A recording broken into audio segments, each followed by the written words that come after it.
going to kick this off. So, welcome everybody to this GW Shift, which is the program to in hydrogen to boost and create impact in the economy in the Southwest and the South Wales. We are going to work today with everybody on mute apart from James, because that's the person we want to hear. So no dogs, no kettles, no other items to take us away from James's talk. So you'll be on mute. We will be taking questions though. So if you hear James say something and you think, I want to know a little bit more about that, please pop a question in the chat to myself, and then at the end we'll be posing all those questions to James, who I'm sure will be happy to answer them. So that without further ado, I'm going to get us to kick off, and I'd like to introduce you to my dear colleague James Courtney, who is a lecturer at Swansea University. And I have never met somebody more passionate about what they do, and not just passionate about hydrogen, but passionate about getting it out and used in the economy, used in industry. So with no further ado, I will hand over to James, who's going to tell us all about how you produce hydrogen. Welcome, James. Thank you very much, Karen. I'll just share my screen to make sure everything's going to be working. So hopefully now you'll all be seeing a shared screen rather than just myself. We are, James, and we're ready to go when you are. Great stuff. So today we're here to really listen and to really explore what green hydrogen production means, and particularly what it kind of means in the opportunity to the UK, and then again particularly to that Southwest and South Wales region that Karen was just talking about. My other preferred title for this type of talk is actually the green at the end of a hydrogen rainbow, because we'll be discussing about the different ways that hydrogen can be made and some of the easy ways to remember that and to really discover what that really means in terms of its net zero capability and contributing to a prosperous future. So before we really get into the talk, I'd like to introduce, as Karen was saying, the GW Shift, which is the Great Western Super Cluster in Hydrogen Impactful Future Technologies. And the idea here is to really harness the groundswell of activity, which is really happening across the whole of the Southwest and South Wales, and help businesses de-risk looking at hydrogen as a technology and bringing the cluster together to really produce or to provide a platform for the prosperity and the opportunity that I personally think hydrogen has in contributing to providing jobs and producing a sustainable future. So a little bit of a question is who am I and why is it that I'm here talking to you about hydrogen? I quite often like giving this kind of talk to my students in particular, so they can see that, one, I'm a real person, but two, that journey and what it really takes to get there and the innovation that is going to be essential for providing the hydrogen economy. So here I am as a bright-eyed and bushy-tailed recent graduate in a BSc in chemistry at the University of Bath. And so I'm a chemist by training, but then some would say that I saw the light and I studied for a master's in research and then a PhD at the Hydrogen and Fuel Cell Research Centre at the University of Birmingham. And you can see there, that is when we really started getting to grips with some of the hydrogen technologies. And that's actually one of the cars that the centre was building with a company called Microcab in all the way back in 2009 and 2010. On the campus that is there. I then continued what was quite at that stage a normal academic career, and here I was at the University of East Anglia doing a postdoctorate or a research appointment, looking into some of the nuances of the electrochemistry around hydrogen production and using something called frustrated Lewis pairs to really look at some of the nitty-gritty electron transfer and some of the ways of reducing our reliance on some of the precious metal catalysts that we'll talk about in the future. But at that point I thought that really academic career was not having quite as much impact in actually changing the world as much as I wanted it to have. So I quit the academic career and tried to set up my own company, 3D printing surfboards from marine plastic waste. And you can see there, this is a problem that we're looking at and trying to look at providing an economic reason to produce an environmental good. And that's something that I'm really concentrating on in hydrogen, is that we don't just want to be doing this technology or doing these things for just purely the environmental benefit. We should be, but really for the wider public to embrace the technology, there has to be an economic reason behind it and a driver to adopt that type of change. Now, like all good entrepreneurs, I ran out of money, and so I call myself a successfully failed entrepreneur. And I have now what is probably the most expensive surfboard that's ever been built, because I spent £20,000 of my savings making that surfboard. Now, what was really essential from that was that it taught me that process and taught me that innovation train to then take forward and to put those ideas into practice. So I had to join industry, and I joined an absolutely fantastic company called PV Free Technologies, who at that time were a startup spearheaded by a group of about 9 people and a guy called David Hodgson, who is still active in this area, very much active in this area. And that company now has through several iterations, have become James Cropper Advanced Materials, and really providing some of the best electrochemical materials to help electrolyzers and bring those electrochemical elements to the fore. And here in that kind of innovation project manager role, I discovered really the impact that hydrogen technologies could have, one in the Southwest, but also into the wider economy, and really what's involved in that process and the value chain of hydrogen, which is really important. But I decided that actually I kind of missed students and I kind of missed the research. And so I rejoined the University of Birmingham as a postdoctoral researcher and started looking at ways that actually, how do we reduce the barriers of hydrogen technologies, the barriers to entry for this technology to enter the market. And so here, one example, working with Dr. Neil Rees and a wonderful PhD student called Tiamo Maniapedza, was actually looking at using non-noble catalyst and impact electrochemistry as a way of producing hydrogen, which is a way is still being moved forward. And really that ethos, I think, is really what the role of academics are, one within GW Shift, but in the wider world of hydrogen, and it's reducing those barriers to entry. How can we help industry adopt this technology and provide a prosperous future? And one of the companies that we've been working with quite recently here in Swansea is Hippo Hydrogen Solutions. And here you can see Chris in the back there actually filling the car and one of the taxis that he runs through Hippo Hydrogen Solutions. Now, one of the great things about being a lecturer is seeing this innovation come to fore, and any chance I get to show off my students, particularly the amazing students we have here at Swansea University, I always get to it. So here we just recently had the Invent for the Planet session led by Kelly Jordan, her amazing team in the enterprise office here at Swansea. And what I really wanted to show here is that when we look to the future and we look about these future ways of producing hydrogen, as well as the ways that we're currently producing hydrogen, is actually this groundswell of enthusiasm and bright minds that we really should be harnessing so that we have this prosperous future. And here are just an example of some of the absolutely amazing individuals who are going to go on to in the future produce some amazing things. So when we talk about hydrogen, quite often what we're really talking about is this reaction, how hydrogen and oxygen react to form water, and how we can take water and form hydrogen and oxygen. And it's really the useful energy that we can either gain from performing this reaction, or that we can store in hydrogen as a fuel or as a storage medium, that we're really talking about when we talk about hydrogen. If we look at the higher heating values and the lower heating values compared to methane and gasoline, this is one of the real reasons that we suggest that hydrogen can be one of these energy vectors of the future. The energy density of hydrogen, as opposed to methane and gasoline, really gives it some advantages when we're talking about storing energy and moving energy around. And really, when we're talking about the possibilities of hydrogen and the way we're going to use it, this is what we really mean. It's the ability to store and move and keep energy around that gives hydrogen its advantage. And we'll talk about the timescales and why that is so crucial. Another crucial point to hydrogen is that actually we've been using it for an incredibly long time on an already incredibly large scale.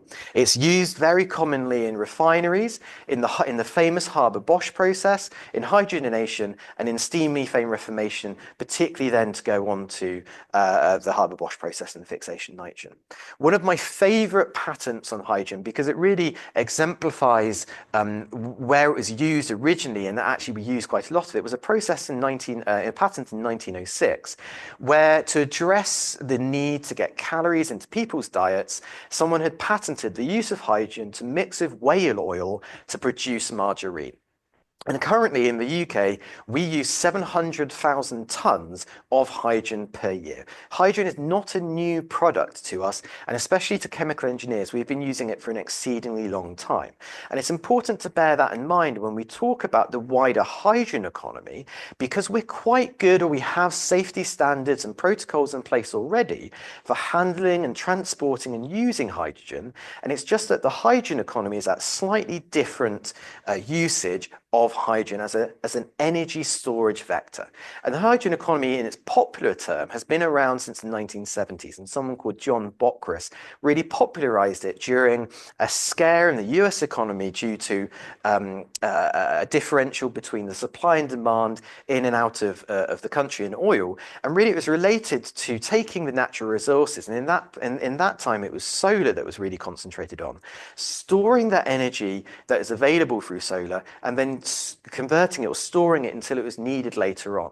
And again, in the modern age, this is where we're really looking at hydrogen, and particularly in the southwest, and we'll talk about this later on, it is its coupling with renewable energy and enabling a much larger amount of renewable energy to be harvested, and for us to utilize our natural resources we have here without damaging the environment. And that's something that's really important. It's that economic or geographical reason for the hydrogen economy to actually exist.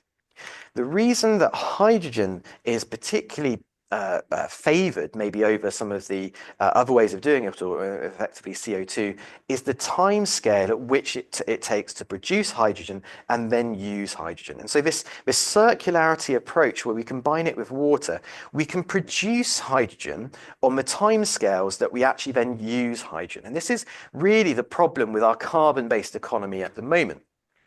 We take something from the ground and we use it, but effectively we don't have the timescale. We can't produce the fuel again from that carbon in the atmosphere to then actually take that carbon out and then utilize it again. We have to go through a few 100 million years and a few dinosaurs to do that. But really, hydrogen is something that we're able to produce at the same scale as same time scale as we're using it. And so it's this circular approach. We have no accumulation in the atmosphere of an unwanted product, and that's really what drives us towards using it as an energy vector, because of those timescales of use and production. Again, that's something I'm going to come back to later on when we talk about the load leveling use of hydrogen. Now, I've presented some really, what I think are good arguments for using hydrogen in the fact that it's got this amazing energy density and this circularity and the timescales that we want to use it. And so you're probably quite asking, why on earth are we not using this hydrogen already? And it principally comes down to three barriers, or three big barriers. And they've essentially been the three barriers since I first started my career in hydrogen 20 years ago. And that is of cost, public perception, and infrastructure.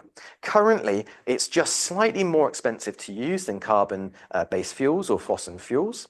We have this infrastructure problem in that I particularly don't want to make spend all the money of a couple of £1 million to make a refueling station if there's no one to buy my fuel. And likewise, I don't want to buy a fuel cell car or a hydrogen car if there's nowhere that I can actually fill it up from. And then we have the public perception issue, which is a very interesting one because it's incredibly nuanced. Some segments of society are actually very pro-hydrogen. They see it as an advantage or a desirable product to be using. Whereas other sections of society actually think of it primarily as a hazard and actually something they do not want to be using. And so anything that actually causes this barrier or the frictional delay is going to stop the adoption or effectively reduce the interest of industry to using hydrogen as an energy carrier. And that's when we start viewing hydrogen as a product. We have to take this idea of hydrogen and its value chain to make sure that all sections of the value chain are present so that we can actually use hydrogen. And that includes the generation, the storage, and then the use. Without one part of this chain, everything kind of falls apart. And sometimes if we look back into the past, this is where some of the major hydrogen projects have not necessarily been as impactful, because the full chain of the value chain is not present. The generation in the same area that's able to store it, and you then actually have this use case demand at the end. And viewing hydrogen as a product before we start going on to the production of hydrogen is very interesting, because hydrogen is not just one thing. Hydrogen can be used either at standard temperature and pressures, but quite often in cars, you have two different types of pressure that you might store it at. You have 350 bar pressure and you have 700 bar pressure. Those are two very different products that you might supply that hydrogen as. Whereas if you're actually looking at hydride storage, actually the pressures in some of these hydride cylinders are only about 10 bar. We then get on to the idea of the purity of that hydrogen. Now, I've been talking a lot about transport, which in its own right is a very controversial use of hydrogen, but to use hydrogen in transport for fuel cells, that purity of hydrogen has to be really incredibly high. And so you end up with this international standard that I've got as an example there, where you have this 5 nines purity of hydrogen. However, if you are using it in a combustion process, you don't necessarily need the product to be that pure. And so you end up with this differential product range of hydrogen connected to both its pressure and its purity as a product in terms of its end use. As I was talking about before, actually, we use an awful lot of hydrogen already, somewhere around 90 megatons annually globally. That's a huge product that's sold onto the market. And if you're interested in that wider market scenario of hydrogen, I'd point you towards the International Energy Association Global Hydrogen Reviews that they publish every year and gives a good overview of actually the amounts of hydrogen that are currently being used and where, importantly, the hydrogen is currently being used globally. And as you can see by that breakdown with the pie chart there, currently it is traditionally where the chemical processing industries and refining industries reside that have the heaviest use of hydrogen. And so to supply that current demand, we have to actually look at how hydrogen is going to be produced. And that's where we are introduced the idea of the hydrogen rainbow. Now, the hydrogen rainbow in itself is a slightly controversial topic, as some people view it as effectively a marketing exercise to reduce the fear that some people have of some of the types of hydrogen. What I'm using it here for is because it's a really easy way to break down the different ways that hydrogen can be produced in a way that's easy to communicate. Now, identifying the different types of hydrogen and the different colours that we associate with hydrogen, again, is quite controversial. These are the colours that I personally would put forward, but I have seen others also included. That would be white hydrogen, red hydrogen, pink hydrogen, purple hydrogen, yellow hydrogen, green hydrogen, turquoise hydrogen, grey hydrogen, blue hydrogen, brown hydrogen, black hydrogen, and gold hydrogen. Now, we're going to go through each of these as the major types of the production methods for hydrogen, so don't worry about remembering that long list. It's really just a way of differentiating the different types of production and what the advantages or the disadvantages are of those methods. So I'm going to start with white hydrogen, and this is saying, right, it's not really a production method of hydrogen, but rather a mining method of hydrogen. It's relatively recent that this has come about, and this is a diagram which was produced by the United States Geological Survey, because they predict that actually in the Mid-Atlantic Rift in the continental United States, there are large reserves of underground hydrogen that effectively can be tapped and then utilized as a resource of hydrogen to be used as either a fuel or a decarbonising industrial chemical. This occurs through a few different ways, but primarily water seeps down through the aquifers and incurs minerals under the right temperatures and pressures, and effectively that water then breaks down and produces hydrogen and oxygen. As that hydrogen and oxygen then try to escape, it might reach a part of the global mantle where effectively, the Earth's crust, where there is a capping agent of rock or an impermeable layer of rock, and the hydrogen collects there, effectively waiting for someone to come in and actually remove that hydrogen. It is not particularly used at the moment, but it is cited by some people as being an exciting source for the future. The first real production methods I would highlight really are red, pink, and purple, which are all associated with nuclear energy. Particularly pink is associated with using electrolysis, using electricity generated from the nuclear power. Red is where we actually use the heat of a nuclear reaction to actually perform thermolysis, which is the thermal breakdown of the water in the system. And then purple is simply where you have a combination of thermolysis and electrolysis. This is not a particularly prevalent type of hydrogen production at the moment, and most countries looking at this are countries like France, who have a very large degree of nuclear energy in their larger energy mix. And you can use hydrogen here in the opposite way to load leveling, which we're going to talk about in a little bit, to allow you to have a larger base level demand or supply of nuclear energy in your national energy mix, and answer the demand cycle via actually using or oversupplying energy into hydrogen and storing your hydrogen. The preferred, my preferred method of producing hydrogen is that of yellow and the famous green hydrogen. Now, green hydrogen really means anything from renewables, and that's in the modern sense is really what green hydrogen means, is actually electrolysis that's performed using electricity that's been generated from renewable sources. And after we've gone through the rainbow, I'm going to talk about electrolysis and really how renewables can be used to produce green carbon-free hydrogen. Yellow hydrogen is something that's not really talked about so much anymore, but really was something that was highlighted separately when it first the hydrogen economy came onto the scene, because it's hydrogen from solar, or particularly solar energy in terms of making hydrogen. So we have yellow, which is kind of a subdivision of green hydrogen. We then have the colours that are associated with methane, and particularly when we're talking about methane, we're really talking about steam methane reformation. And later on, we're going to be talking a little bit about the percentages of production of hydrogen, and this is really what dominates current hydrogen production. And it's really important, and we'll look at it again, that this type of hydrogen, when it doesn't have any carbon capture associated with it, has a carbon footprint, if that makes sense. When you do have carbon capture associated with it, it is sometimes called, or most likely called, blue hydrogen. And this is the idea that you're producing your hydrogen from steam methane reformation, and you're capturing or utilizing that carbon in a different means, and therefore it's not grey hydrogen, it's blue hydrogen.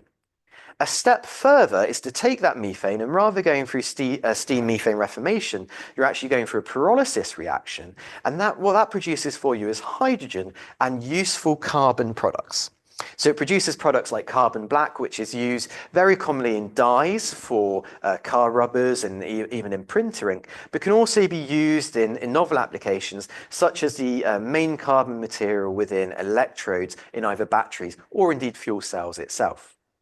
We then move on to the real bad boys of hydrogen production, and that is of brown and black hydrogen. And these are the brown is slightly controversial, as it's called something else, but effectively these are all associated with the production of hydrogen from conventional fuels, and particularly black hydrogen associated with the production of hydrogen from coal, and producing something called coal gas, and then going on to actually produce hydrogen in its own right.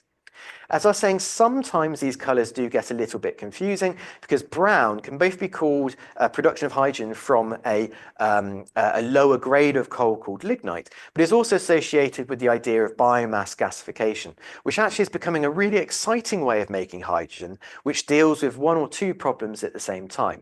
That of what do we do with our biomass waste in terms of the food production or the leftover of agriculture, and how to provide hydrogen. The last colour that I'm really going to talk about is that of actual gold. And gold there's some confusion around the idea of gold. Some people refer to that natural resource or natural deposits of hydrogen being a gold production of hydrogen, because it's very similar to the gold prospecting. You have to prospect for those resources of hydrogen. However, most people would refer to gold hydrogen being that as produced by biological routes, so either microbes or algae during a dark fermentation process. And this was discovered where old oil reserves, they found that bacteria had actually ingressed into the oil reserves, had actually broken down some of the remaining organic molecules, producing in excess of hydrogen. Now that reaction has now been taken outside of the oil reserves and utilized to make hydrogen directly from algae and directly from microbes. And so we end up with this idea that we have this rainbow of making ways, or ways of producing hydrogen, which is really one of the strengths. If you imagine, this is what we sometimes refer to as a democratic fuel, because depending on the resources that you have available to you in whichever geographical location, there is a multitude of ways of making hydrogen that allow you to produce this product that potentially can be used as an energy vector. and to help decarbonize some of your industry. And that's the bit that's really interesting. You have to look at the nuanced production of hydrogen to really know whether you are actually decarbonizing an industry or whether you are just pushing the carbon footprint to a different part of the value chain. It's also important to notice that actually the colours change an awful lot, and we're always coming up with new ways of producing hydrogen. This is a paper that was produced by some of my colleagues here at Swansea University a while ago, where actually the waste face masks from COVID were going put through a pyrolysis process to both produce carbon nanotubes and hydrogen at the same time, which is really quite an exciting new way of producing carbon and dealing with waste. But I honestly have no idea what colour I would call that type of production. So that rainbow idea is just a way of breaking down the general segments of hydrogen production so we can really talk about the carbon that's associated with it and the methods to go forward.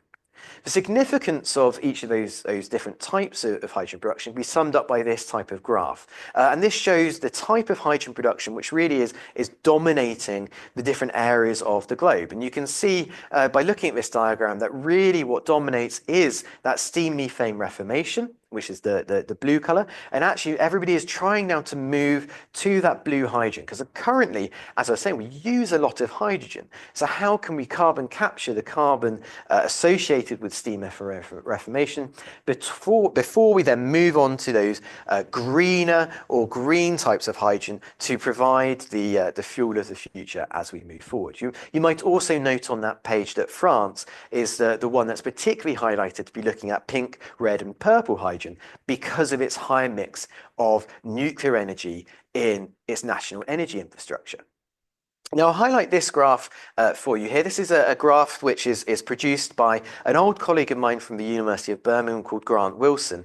And effectively it's a fantastic resource for showing the supply and demand of energy use across the United Kingdom. It scrapes the data from online sources and shows what our demand is and what our actual supply is at any one given time.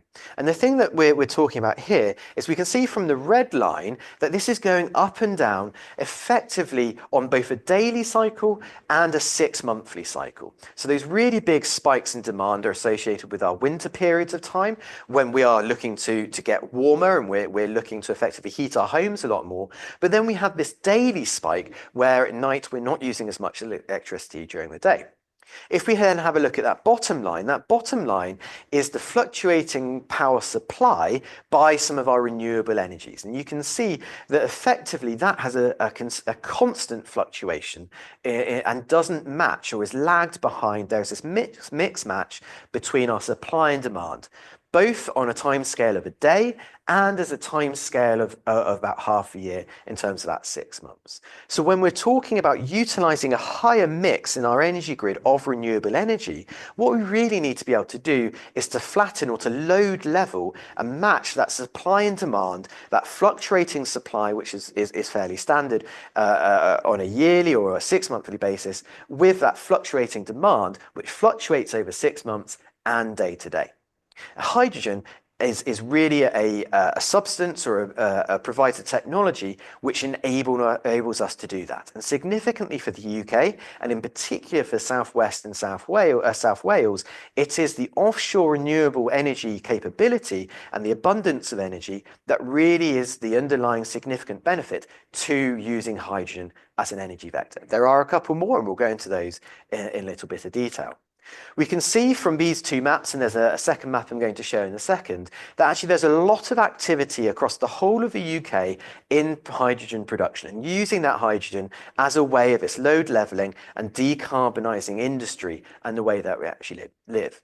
This one is produced by the Hydrogen Energy Association, particularly for the UK, and is a great association to really keep up to speed with the activities of hydrogen across the UK and what's going on.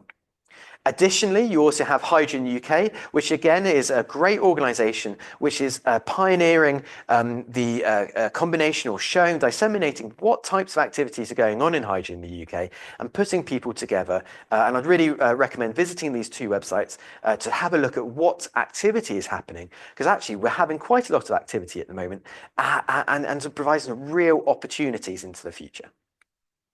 Now, when we're talking about this production, we can't get away from the fact that our current amount, and we were saying that we use a lot of hydrogen, is currently dominated by steam methane reformation. I have been talking about the need to move towards green hydrogen or utilizing green hydrogen. But as you can see, depending on which study you're reading, and I've highlighted two for you here, we're either talking currently that's about 4% or even less than a minor percentage of our actual hydrogen production globally that is produced by electrolysis. And that, depending on who you're talking to and the way that you define it, somewhere between 50 and 70% of our production of hydrogen is from steam methane reformation. And when we actually look at that process, what we're doing is we're taking methane, we're mixing it with steam, and we're producing hydrogen and carbon emissions. And so it's something that we have to look at when we consider hydrogen when moving forward, that this is a great stepping stone technology, but currently this is how we actually utilize or make our hydrogen. And it's how do we decarbonize this process or make it into blue hydrogen, and then what's coming next that allows us to really utilize fully utilize the opportunity that hydrogen presents for us. And this is when we start thinking about costs. To fully get utilization of hydrogen, we have to look at the cost of hydrogen. And here I've got one particular example of it. There's many different ways of showing how the prediction of the cost of hydrogen actually is going to be. Here you can see the black dot that's going around on these graphs showing that the current price of hydrogen produced by fossil fuels is somewhere between $1 to $2 per kilogram.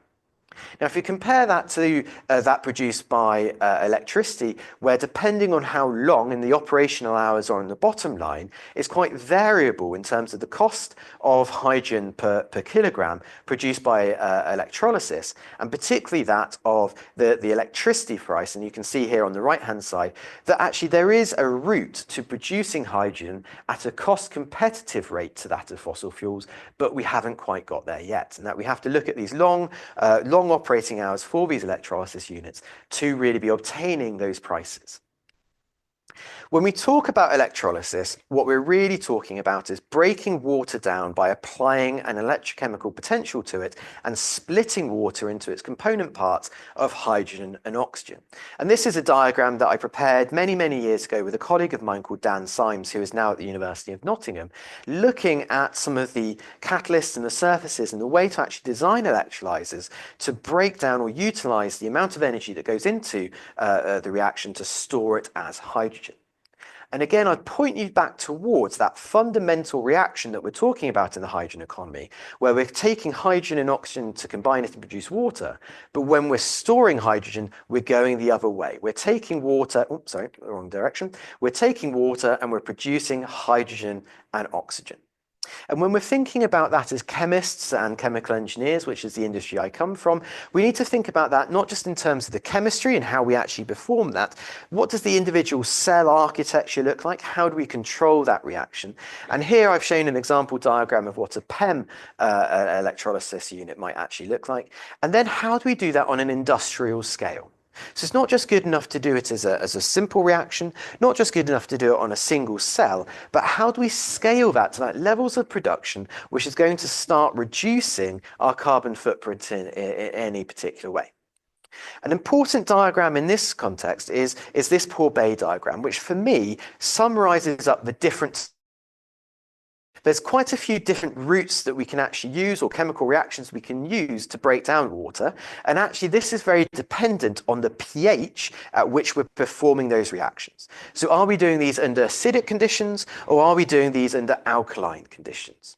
And they both had advantages and disadvantages.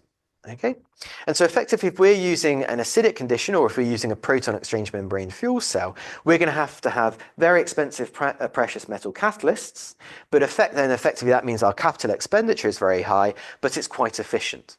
If we're using alkaline electrolysis, well, we can effectively afford to use some slightly less expensive catalyst, but effectively we're having a higher operational expenditure. And that's actually really interesting because we have several different technologies that we can utilize in different use cases, depending on how or what resources we have associated with us to generate hydrogen from water. And the second part of that is that these are big systems. We can't just simply think of the chemistry in an isolated position. We have to think about the whole plant in terms of how we get that hydrogen to our customers. And so I've highlighted this diagram, which is from a paper that was relatively recently published, because it color codes the different sections of the plant. The blue section is actually how do we have to treat that water so we can perform the reactions in the stack. And that stack is the white box on the bottom right of the image. How do we work with the power and the power that's supplied to us in terms of rectifier to supply the type of power in terms of a direct current to that stack from what might be an alternating current. So we have to think about our power management systems. And then again, that red section is how are we dealing with the hydrogen itself? Once we've produced the hydrogen at a certain pressure, how are we going to compress it so it's utilizable and actually in its storage medium? And how are we going to purify it? Each one of these steps has a separate technology. It's not just the electrolysis we have to think about, but the overall plant. And actually, this is something that we're very good at in the UK. We have some fantastic companies who are very good at making the component parts of these electrolyzers. I mentioned PV3, who I worked for earlier, who have now become James Cropper. There's many others, such as Latent Drive and Johnson Matthey, who are brilliant at this type of thing. But also we have these great system engineers in the UK, companies like ITM Power and that of Ault Energy, a local Bristol company directed by Nick Van Dyke, who are great at performing and producing these type of systems. And really this is an advantage that we have as a nation to take forward and to utilize the opportunity of green hydrogen. When we're looking at the system, we have to think about the different costs. And here we can see the kind of the cost breakdown of that overall system. And you can see that approximately 50% of that is in that stack or that electrolyzer stack, rather in that processing equipment, which is the compressors or the purifiers. And this is for a PEM fuel cell. And then within the actual electrolyzer unit itself, we have a cost associated with the MEA, which really is the membrane and the precious metal catalyst within that, but also the separator plates and the metals that go into those plates and the particular protective coatings that are used to protect those plates. I mentioned very briefly earlier that we have different types of electrolysis. Now, I'm not going to go into these in any great detail, but if you wanted to talk about these later on, please do get in touch with me. I can talk about this for many, many hours. The main types of electrolysis that we have are the proton exchange membrane fuel cell, alkaline electrolysis, anion exchange membrane electrolysis, and then solid oxide electrolysis. And what dominates the difference in the characteristics and indeed the advantages or disadvantages of each type of technology is really the type of separator that separates the hydrogen side of the cell from the oxygen side of the cell, and the charge carrier, which is the complementary charge carrying to the electrical current that we are actually supplying to the cell. For example, here I've got the PEM electrolysis unit where we use a membrane in the middle, which is called a proton exchange membrane in its own right. This allows a proton to migrate from one side of the cell to the other, but for hydrogen and oxygen not to cross over and for no electricity to cross over. In terms of an alkaline unit, this is where we're actually using a hydroxide anion to carry that charge in the opposite direction from the proton, because it's a negative charge carrier. And because of this, we're using a different type of membrane, or a different type of separator rather, because here we're using a diaphragm which has been saturated with high pH, so quite often potassium hydroxide salt, so that we can actually have that charge carrier going from one side of a cell to the other.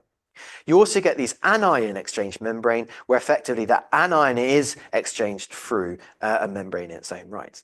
Now, a completely different type of system is this solid oxide electrolyzer, which can have higher efficiencies, but because it uses a ceramic membrane, it has to be heated up to allow the transfer of an oxide through its ceramic matrix. And so effectively these work at 800 degrees or so, and that's why they're commonly associated with that pink, red and purple types of energy generation from nuclear energy, because it can use the excess heat as well as the electricity that's generated to match or load level to demand.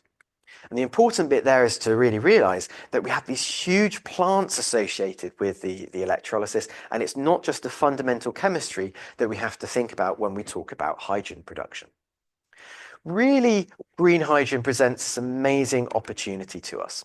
I've talked a little bit about transport earlier, but if we look at our carbon emissions per capita in our different regions, we can see where our carbon emissions really are coming from in our different regions. Wales at the top there, you can see, has a huge percentage from industrial emissions, and hard to decarbonize industry is where hydrogen really has a very big role to play, because it can be used in many different ways. Just in the same way that it can be produced in many different ways, it can be burnt, it can be converted into electricity, it has many different functions, and it can indeed be used as a chemical feedstock. And so the opportunity in green hydrogen is there both to use as a load levelling, but also as it helps decarbonise very hard to decarbonise segments of our society. When we look at our local geography, and we're mentioning the GW Shift project before, what really drives it is the big sea to the southwest of Wales and to the southwest of England, and particularly the Celtic Sea and its potential for offshore renewable energy. Here we've seen proposals up to 20 gigawatts of offshore floating energy that potentially are going to make landfall across the southwest and at South Wales. And it's this potential for 20 cities worth of renewable energy to reach landfall which really drives the opportunity for green hydrogen, particularly in some areas of the country which are experiencing some de-industrialization at the moment. Coupled to this, we have clusters of high intensity industry that need to decarbonize and are willing to pay a premium for that green hydrogen to reduce their carbon tax that they might be seeing into the actual future. Coupled to that with the deindustrialization, we have areas of industrial planning permitted land, and with the unfortunate decrease of industry, we actually have people who are incredibly skilled and are incredibly used to using these types of technology ready and waiting for new jobs. And this is why I say that actually the southwest of Wales, South Wales and southwest of England on a global scale must be one of the most investable areas globally for green hydrogen projects at the moment. And if you're interested in joining that opportunity, I'd point you towards the GW Shift website, where I'll be happy to continue this conversation and hopefully to put you in touch with either some of the academic colleagues who can help reduce those barriers to entry for you as an industry or maybe as a civic partner, but also to de-risk some of that initial forays into hydrogen production and into the use of hydrogen as a product. So thank you very much for listening. I'll now return you to Karen and to the team and to ask if you have any questions that you'd like to discuss or ask me about hydrogen production. Thank you very much, James. That was a great whistle-stop tour through hydrogen production.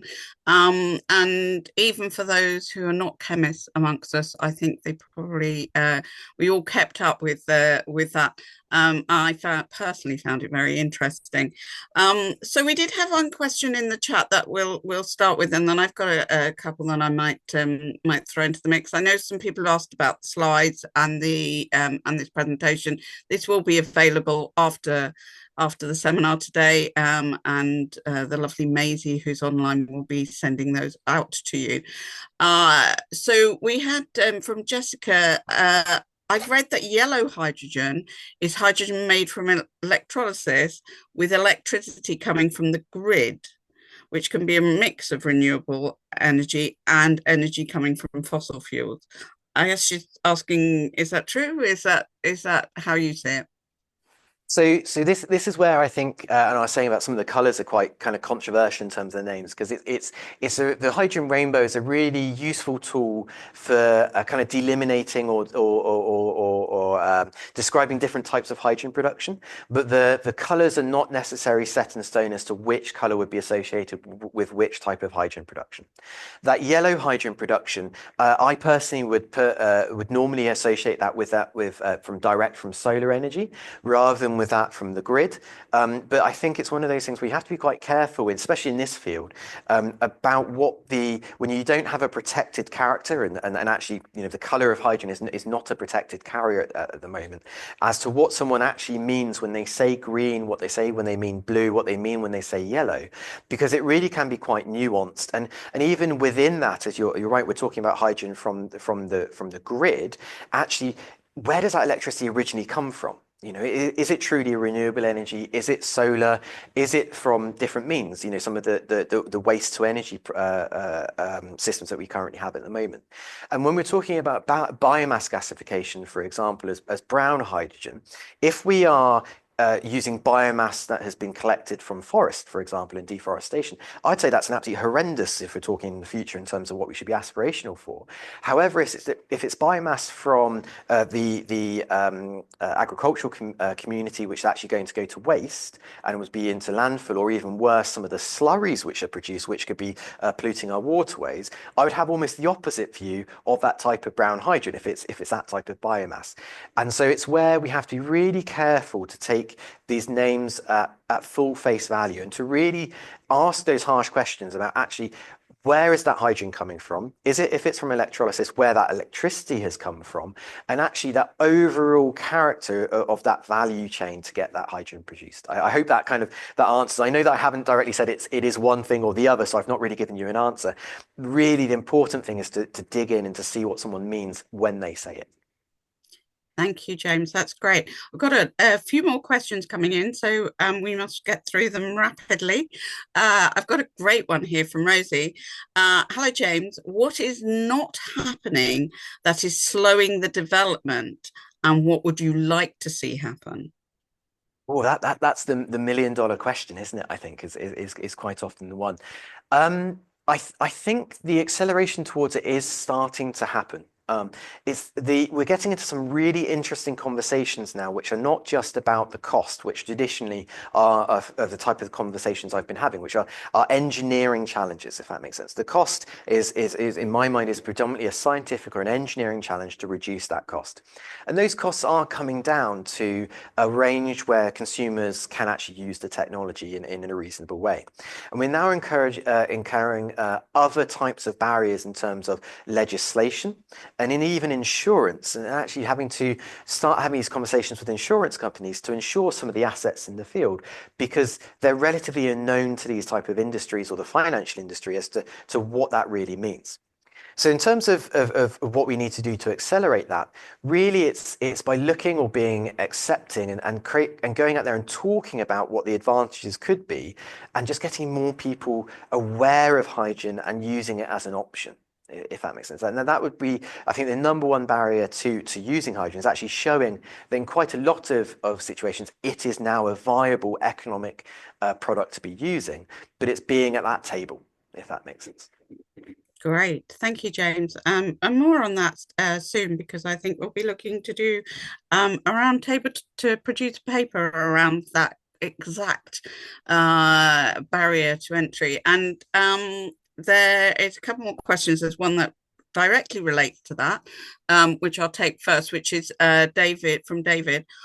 Are renewable transport fuel certificate the only direct subsidy for the generated hydrogen at the moment?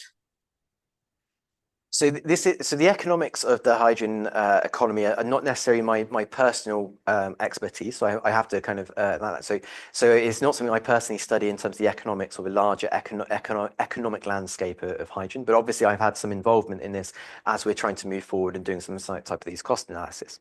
And again, it depends exactly on where we draw the line for that subsidy. Because if we talk about some of the carbon tax credits, for example, or some of the carbon taxes that are coming on, they could be viewed in the same way as a way towards pushing towards net zero fuels or net zero technologies, of which hydrogen is one. In terms of the direct subsidies, that is one of the ones I know of at the moment. But really, the other form of subsidies are through projects kind of like the GW Shift project and some of the other projects which are launched to de-risk from UKRI industry coming into the sector and utilising that type of technology. I'm sorry if that's not a direct answer, David. It's not my direct area, if that makes sense. No, but I think we're going to do a seminar on the economics of hydrogen later in the year. So watch this space, David. We've got one from John. Surely most important parameter is volumetric energy density of hydrogen, not gravimetric, and the implications of this. whoa, outside my level of understanding, but I'm sure you know, James. We've got 5 more questions though, so keep your answers short. So this is the kind of the two faces of when we talk about hydrogen storage and using hydrogen as a storage medium. Whether your energy density by weight or your energy density by volume is what you most prioritize. And it's really important there to look at the actual use case scenario that you are involved in as to whether you prefer something that is really has this high energy density by weight or your high energy density by volume. And this is a problem, particularly for the aviation industry at the moment. The energy density per weight, I personally would say is probably the most important when you're transporting that energy vector around, and particularly when you're looking at the large scale storage of energy. Actually, we're doing this in relatively remote areas where actually space is not our number one problem, but weight and then moving that hydrogen around afterwards actually is. If you are working in the aviation industry and you're looking to use that fuel in a plane which does have a limited volume, then actually that's where it does start becoming a bit of an issue in terms of your design parameters and how you design it into that actual aircraft. But in those situations, people are looking at liquid hydrogen as a way to get around that volumetric density as the penalty in terms of that space.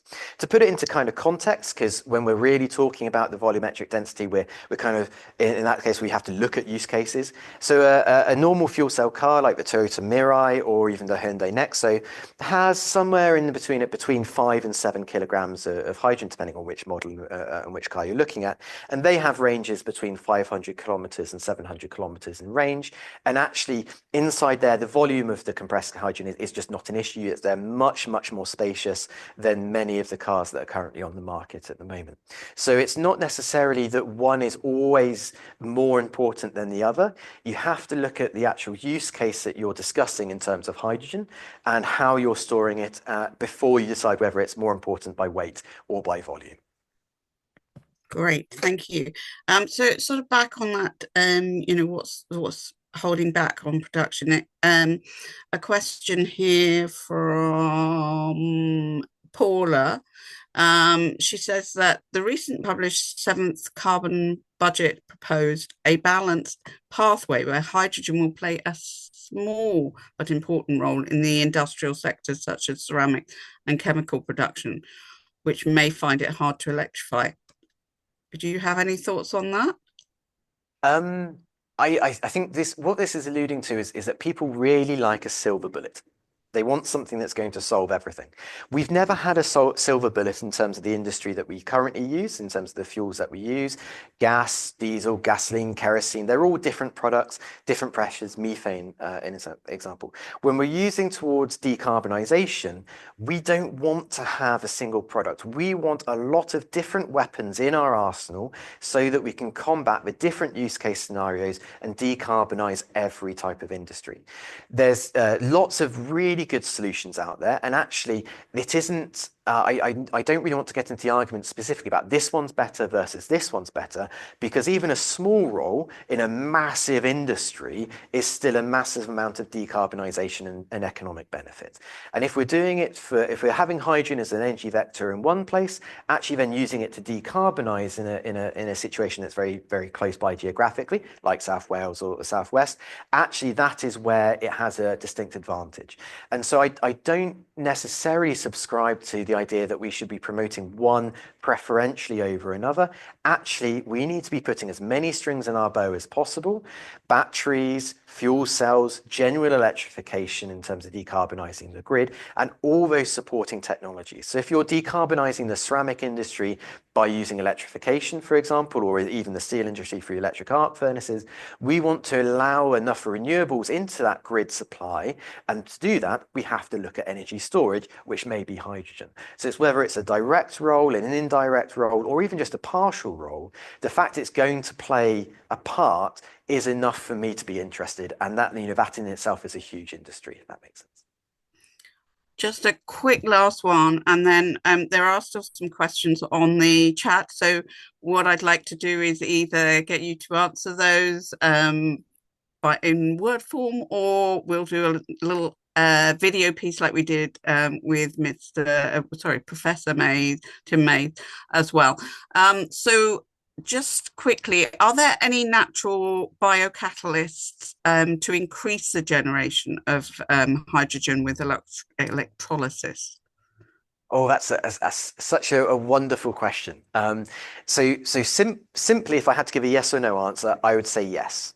Because the microbial production of hydrogen or even microbial fuel cells are, I don't know if the person answering the question knows this, but it has been a personal fascination of mine right through my first days as a young master's student at the University of Birmingham, working with some incredible bioscientists such as Angela Murray and Dr. Lynn McCaskey and Kevin DePlanche at Birmingham, who are fantastically working in that field about this balance between utilizing billion years worth of evolutionary history to kind of cheat the system, as it were. If they've designed something that works, why are we redesigning the system? I haven't yet seen something that is at the scale at which we would need it for large industrial processing. That doesn't mean I don't think it could exist. I really love the technology and utilizing the natural products. And indeed, I would point you towards the Natural Products Biohub that we have here in Swansea, and some incredible work by the scientists in there, such as Dan Eastwood, Steve Slocum, and Alla and Emily Preedy, where actually they're taking the carbon capture approach with algae to both capture carbon at the same time as potentially producing hydrogen by using those microbes.